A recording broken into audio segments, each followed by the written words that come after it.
नमस्कार दोस्तों, आइए आज हम लोग हिंदी सब्जेक्ट की शुरुआत करते हैं। और सबसे पहले हम लोग हिंदी में वर्णमाला पढ़ेंगे। क्या पढ़ेंगे? वर्णमाला। लेकिन वीडियो शुरू करने से पहले आप लोगों से रिक्वेस्ट है कि आप लोग वीडियो को लाइक, कमेंट और शेयर ज़रूर करिएगा तथा हमारे YouTube channel struggle point official को सब्सक्राइब करिएगा और बेल आइकन को दबाइएगा और उसको ऑल कर दीजिएगा, जिससे हमारी नई वीडियो आप लोगों तक सबसे पहले पहुंचे।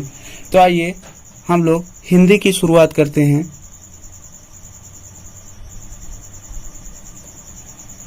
हिंदी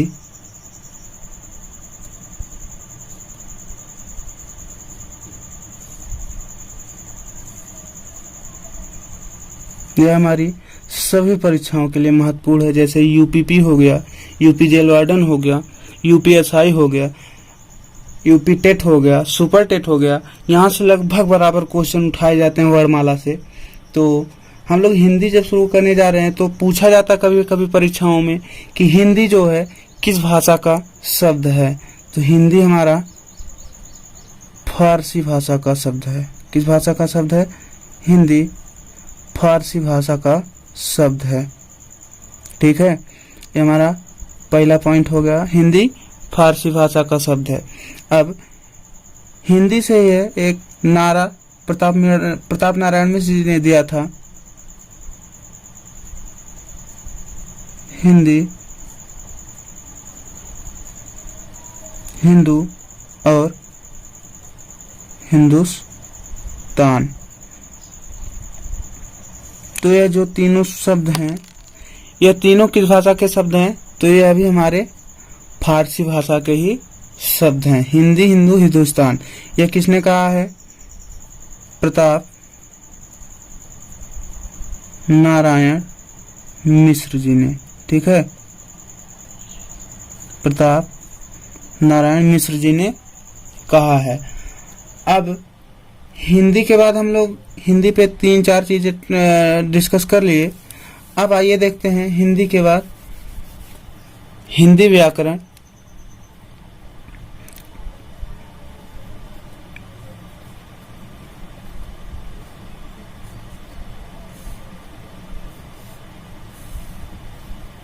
हिंदी व्याकरण, इसमें 2 चीज सब हम लोग पढ़ेंगे। सबसे पहले इसका संधि विच्छेद पढ़ेंगे,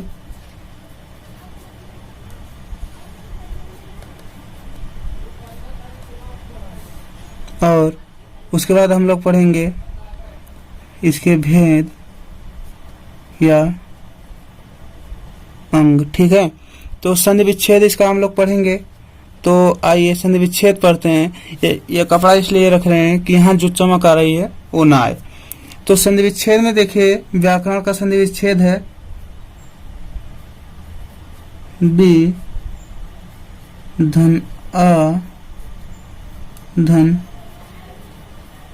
करण। क्या है? बी धन आ धन करण। तो हमारा जो बी है और आ है, ये दोनों क्या हैं?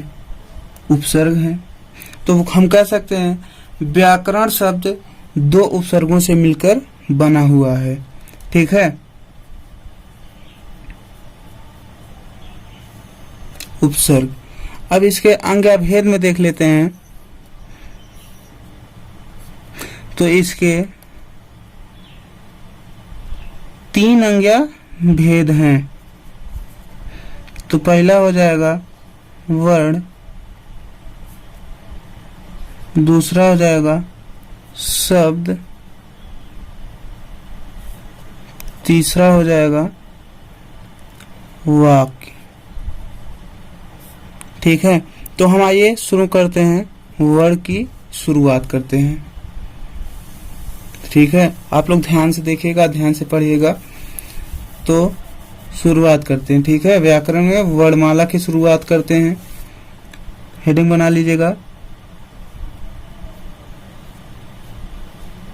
वर्णमाला।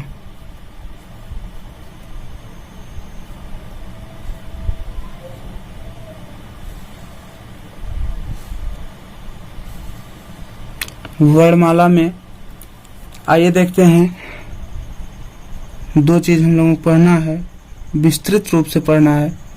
क्या क्या?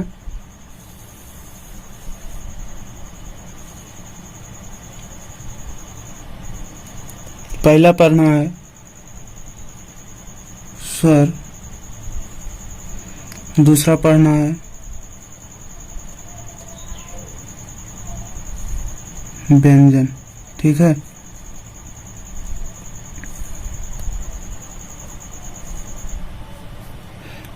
एकदम देहाती भाषा में पढ़ेंगे, आप लोगों को जरूर समझ में आएगा। तो इसमें हम लोग जो पढ़ेंगे, इसमें सबसे पहले हम लोग स्वर व्यंजन में संख्याओं के आधार पर जो क्वेश्चन पूछे जाते हैं परीक्षाओं में, उसको हम लोग डिस्कस कर लेते हैं। तो देखिए, आइए, स्वर जो है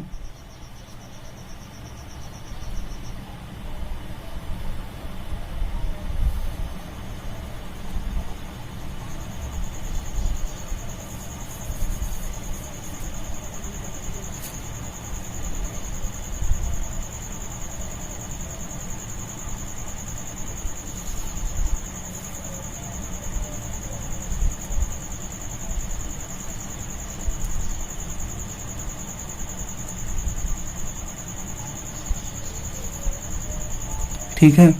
अब यहाँ देखिए, स्वरों की मूल संख्या कितनी होती है वह पढ़ना हम लोगों को, फिर भेद पढ़ना है, उसके बाद मात्रा पढ़ना है।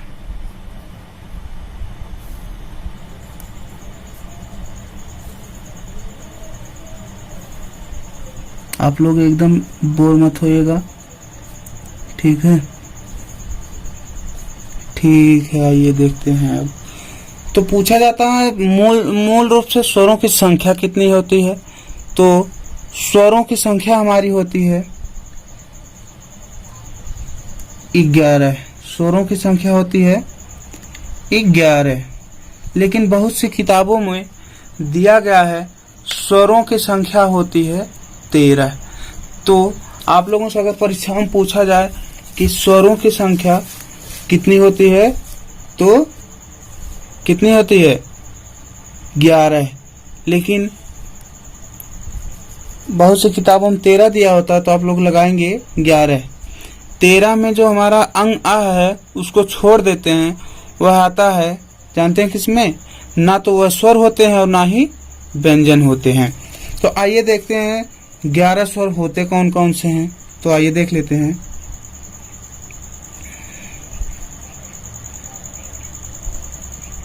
आइए देख लेते हैं। छोटा आ, बड़ा आ, छोटी ई, बड़ी ई, छोटा ऊ, बड़ा ऊ, री, ए, ऐ, ओ और औ। तो देखिए, 1 2 3 4 5 6 7 8 9 10 11। तो स्वरों की संख्या हमारी 11 हो गई। अब इसके भेद पूछता है, तो इसके भेद होते हैं, इसके 3 भेद होते हैं। ठीक है, अब कौन कौन से होते हैं? पहला होता है हमारा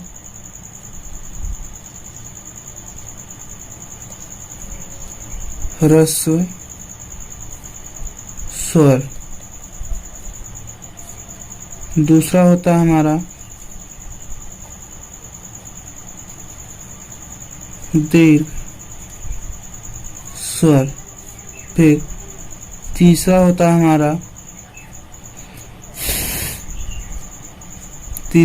है हमारा प्लुत स्वर। ठीक है,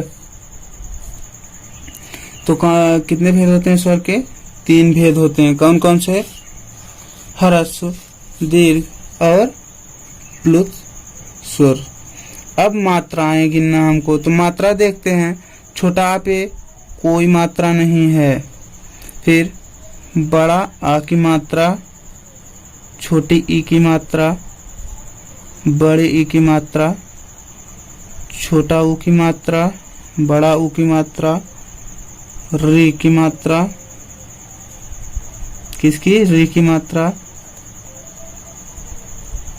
ए की मात्रा, ए की मात्रा, ओ की मात्रा, औ की मात्रा। तो मात्राएं कितनी हो गई, 1 2 3 4 5 6 7 8 9 10। तो मात्राओं की संख्या हमारी कितनी होती है, 10 मात्राएं होते हैं। कितनी, 10 मात्राएं होती हैं। अब आइए देखते हैं व्यंजन। हम लोग क्या पढ़ना है, व्यंजन। तो व्यंजन की शुरुआत करते हैं। तो इसमें भी हमें संख्याओं के आधार पर पढ़ना है, फिर आगे हम लोग डिटेल में पढ़ेंगे पार्ट 2 में। तो आइए देखते हैं।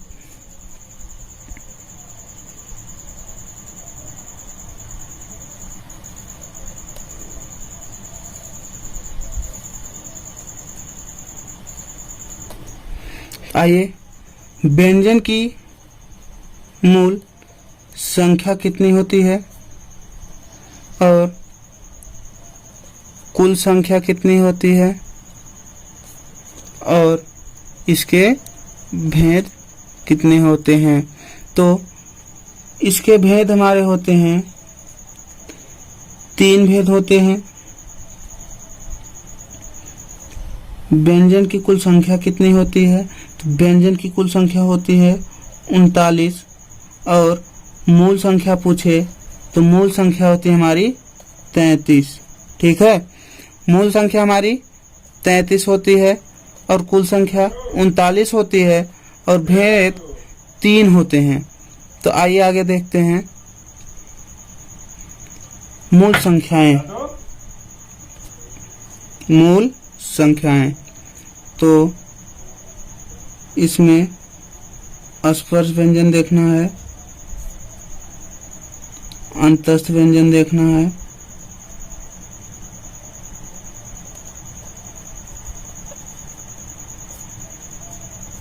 उसके बाद ऊष्म व्यंजन देखना है। ऊष्म व्यंजन देखना है। यही तीनों हमारे होते हैं क्या, तीनों होते हैं व्यंजन के भेद ना। तो इसको आप लोग व्यंजन के भेद में लिख लीजिएगा। आइए, तो स्पर्श व्यंजन हमारे होते हैं कितने, स्पर्श व्यंजन होते हैं 25 और अंतस्थ व्यंजन होते हैं 4। अभी आगे बताएंगे कौन कौन से अंतस्थ होते हैं। और ऊष्म होते हैं 4। ठीक है, इन तीनों को आप लोग जोड़ लीजिएगा, इनको तीनों को जोड़ लीजिएगा और आ जाएगा 33। ठीक है, देखिए 25 4 29 4 33। ठीक है, अब कुल संख्याएं 39 होती हैं, तो कैसे होती हैं आइए उसको भी देख लेते हैं। स्पर्श व्यंजन हमारे होते हैं 25, उसके बाद 4 होते हैं अंतस्थ और 4 होते हैं ऊष्म और 4 ही हमारे होते हैं कौन से, संयुक्त। 4 होते हैं, यही लिख लीजिएगा संयुक्त। और 2 हमारे होते हैं द्विगुण। 2 होते हैं हमारे द्विगुण। ठीक है, अब आइए इनको जोड़ लेते हैं। तो 25 4 29, 29 4 33, 33 4 37 और 2 39। तो कितना हो गया, 39। ठीक है, अब भेद आप लोग जान ही रहे हैं कौन कौन से हैं भेद हमारे। इसके भेद है स्पर्श व्यंजन, अंतस्थ व्यंजन, अंतस्थ व्यंजन और ऊष्म व्यंजन। ठीक है, तो इनसे अगर हमसे क्वेश्चन पूछा जाए कि व्यंजन कितने प्रकार के होते हैं, व्यंजन के कितने भेद होते हैं, तो व्यंजन के हमारे होते हैं 3 भेद। पहला हो जाएगा स्पर्श व्यंजन, दूसरा अंतस्थ व्यंजन, तीसरा ऊष्म व्यंजन। और व्यंजन में अगर कुल संख्याएं पूछे तो व्यंजनों की कुल संख्या होती है 39।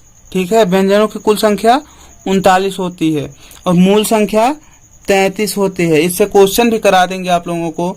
तो कुल संख्याएं हमारी 33 होती हैं। अगर स्पर्श व्यंजनों की संख्या पूछे तो 25 हो जाएगा हमारा, और अंतस व्यंजनों की संख्या पूछे तो 4 हो जाएगा, उस व्यंजनों की संख्या पूछे तो 4 हो जाएगा। अगर संयुक्त व्यंजनों की संख्या पूछे तो भी 4 हो जाएगा। अगर द्विगुण व्यंजनों की संख्या पूछे तो यह हो जाएगा हमारा 2। ठीक है, अब आइए आगे देखते हैं। हम लोग इसको डीपली पढ़ते हैं, पूरा व्यवस्थित रूप से पढ़ते हैं। तो इसको मिटा देते हैं। यहाँ से संख्याओं से संबंधित क्वेश्चन जरूर उठाया जाता है। ठीक है, तो इसको मिटाते हैं। इसके बाद हम लोगों को पढ़ना है इनके आधार, कि हम लोग इनको किस आधार पर, किन किन आधार पर हम लोग पढ़ेंगे। तो आइए देखते हैं।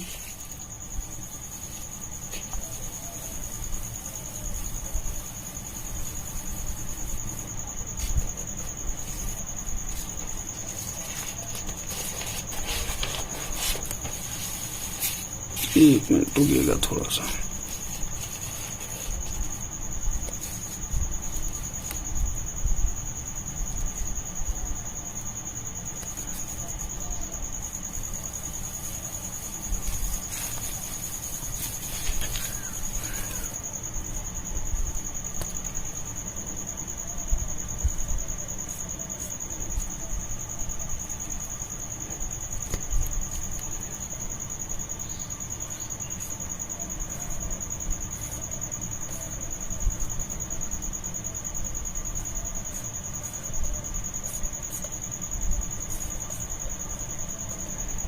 आइए शुरुआत करते हैं। देखिए गायब क्या हुआ।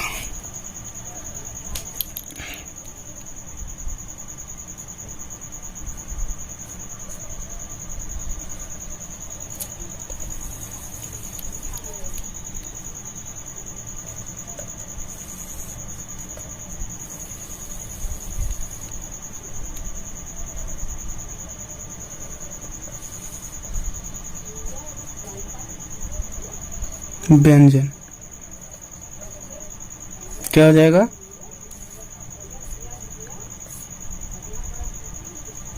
व्यंजन। ठीक है, अब इनको आधार पर पढ़ना का मतलब हम लोग किस किस आधार पर इनको पढ़ेंगे। तो सबसे पहले आ जाते हैं, देखते हैं किन किन आधारों पर पढ़ना है। तो स्वर में देखते हैं। सबसे पहला हो जाएगा हमारा उत्पत्ति के आधार पर। सबसे पहले हमारा हो जाएगा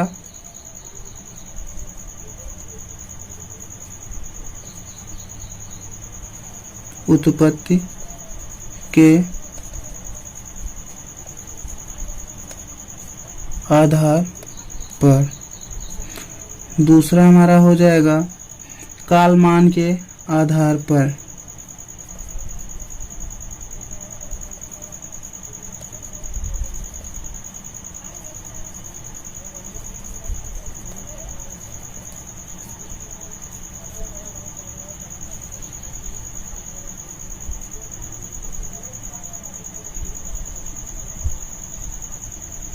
तीसरा हमारा हो जाएगा उच्चारण के आधार पर।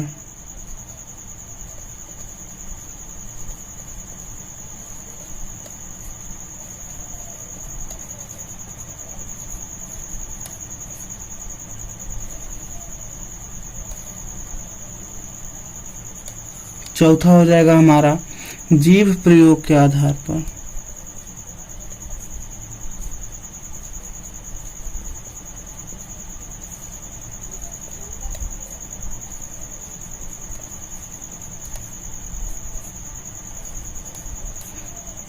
चौथा के बाद हमारा पांचवा हो जाएगा ओष्ठ के आधार पर।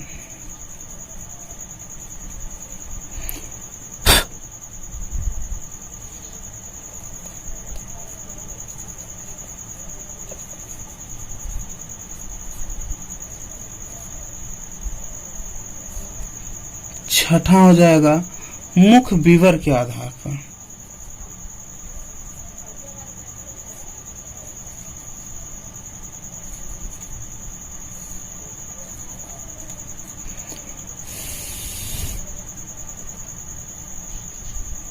मुख्य विवर के आधार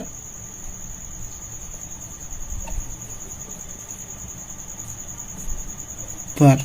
ठीक है, स्वरों को हमको इतने आधार पर पढ़ना है। कितने? देखिए, सबसे पहले हमको पढ़ना है उत्पत्ति के आधार।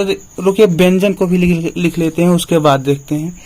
व्यंजन को भी हमको सबसे पहला है सामान्य आधार पर,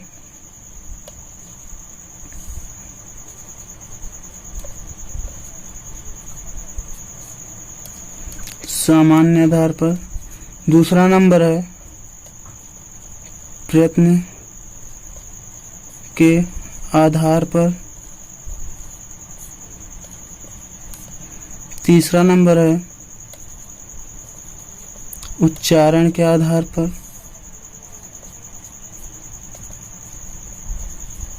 उच्चारण के आधार पर।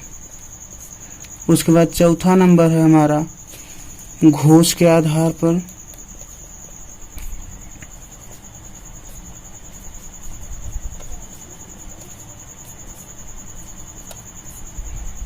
पांचवा नंबर हमारा हो जाएगा प्राण के आधार पर।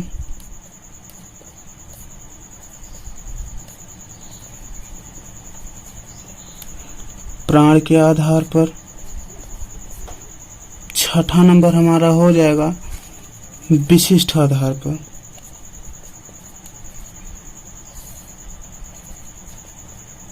विशिष्ट आधार पर। ठीक है, तो स्वर को हमको छह आधार पर पढ़ना है। कौन कौन सा आधार है? पहला हमारा है उत्पत्ति के आधार पर। दूसरा है कालमान के आधार पर। इसको कालमान को मात्रा भी कहते हैं। क्या कहते हैं? कालमान को कहते हैं मात्रा भी। ठीक है, अब मात्रा किसे कहते हैं? तो मात्रा की परिभाषा आप लोग लिख लीजिएगा यहाँ नोट में करके। नोट में करके लिखिएगा मात्रा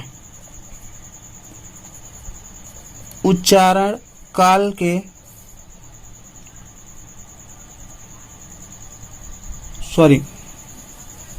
मात्रा किसे कहते हैं ना, हम लोग मात्रा पढ़ना, हम दूसरा बता रहे थे। स्वरों के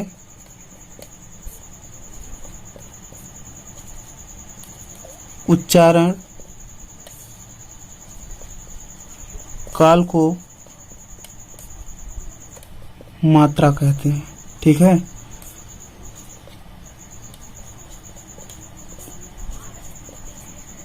तो मात्रा किसे कहते हैं? स्वरों के उच्चारण काल को मात्रा कहते हैं। किनके का उच्चारण काल को मात्रा कहते हैं? तो स्वरों के उच्चारण काल को मात्रा कहते हैं।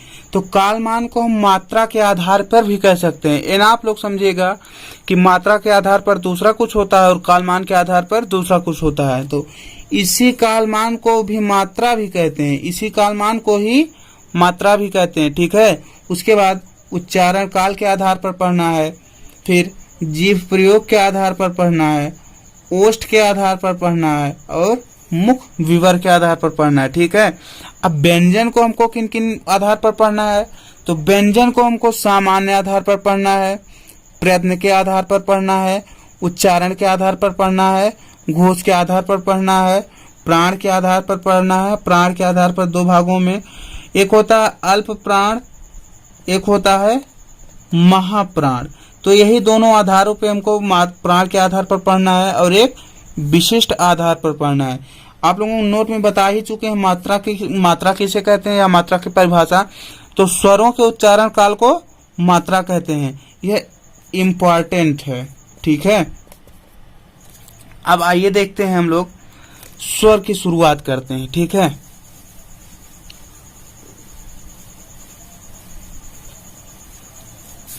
चलिए स्वर की शुरुआत करते हैं हम लोग।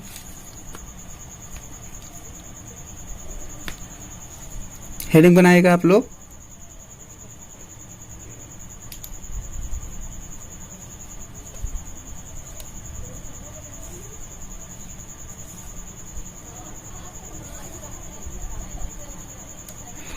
स्वर, तो स्वर को हम लोग आधार बताए हैं। तो सबसे पहले हम दो आधार पर पढ़ेंगे, दो आधार करके आगे पढ़ते चलेंगे। ठीक है, तो आइए देखते हैं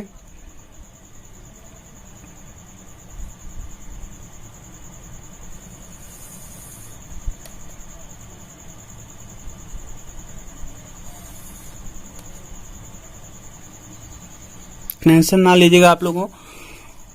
आइए देखते हैं। सबसे पहले हम लोग पढ़ेंगे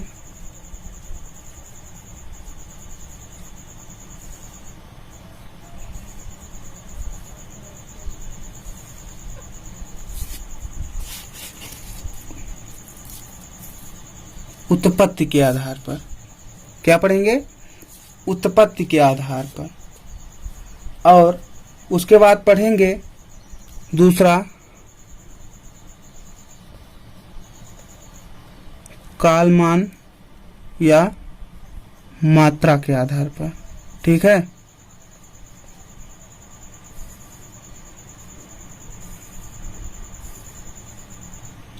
कालमान या मात्रा के आधार पर। तो सबसे पहले आइए आप लोग पढ़ते हैं उत्पत्ति के आधार पर। तो उत्पत्ति के आधार पर मुख्य रूप से हम लोगों को दो प्रकार से पढ़ना है। ठीक है। तो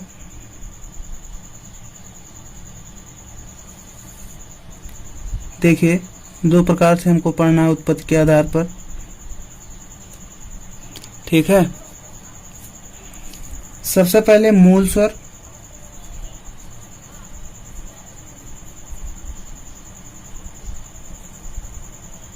ठीक है, मूल स्वर। दूसरा हमारा है संधि स्वर। क्या? संधि स्वर।